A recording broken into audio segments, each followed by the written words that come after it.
les partis et regroupements politiques du cadre des échanges pour une transition réussie, dans une déclaration rendue publique le samedi 28 août, tiennent le chef du gouvernement pour responsable de tout glissement éventuel consécutivement à la mise en œuvre de ces projets. Une déclaration qui fait suite à la volonté du Premier ministre Dr.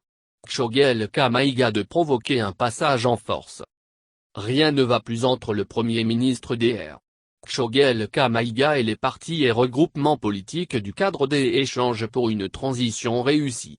En cause, la ferme intention et irrévocable du chef du gouvernement de créer et d'opérationnaliser l'organe unique de gestion des élections et de tenir des assises nationales de refondation malgré l'avis contraire de l'immense majorité de la classe politique et de la société civile.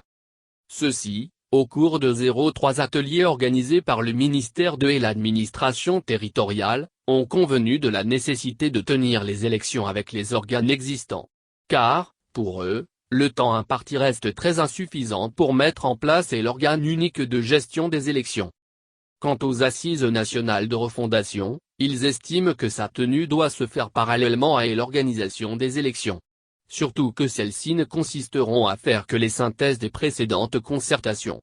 Ce qui n'est pas visiblement du goût du Premier ministre qui veut s'appuyer sur les conclusions de ce grand raout pour prolonger la transition.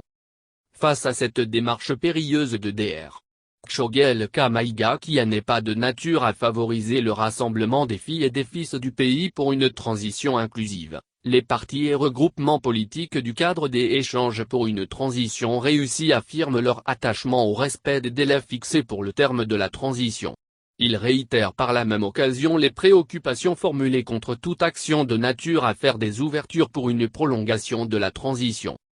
Soucieux de l'accalmie dans le pays, les partis et regroupements politiques du cadre des échanges pour une transition réussie engagent la responsabilité du chef du gouvernement pour l'exécution des priorités du PAC dans les délais fixés pour l'achèvement de la transition.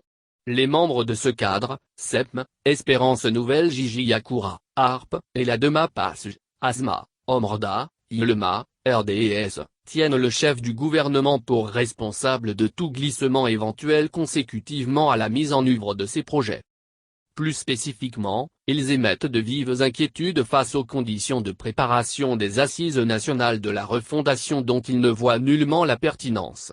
Selon eux, le gouvernement, dans le contexte actuel, doit axer ses efforts sur l'essentiel, notamment le renforcement et l'intensification des mesures de sécurisation des populations sur l'ensemble du territoire national et la préparation et la publication d'un chronogramme clair, réaliste et réalisable en vue de l'organisation des élections générales justes, transparentes et crédibles, présidentielles et législatives, dont le premier tour est prévu pour le 27 février 2022.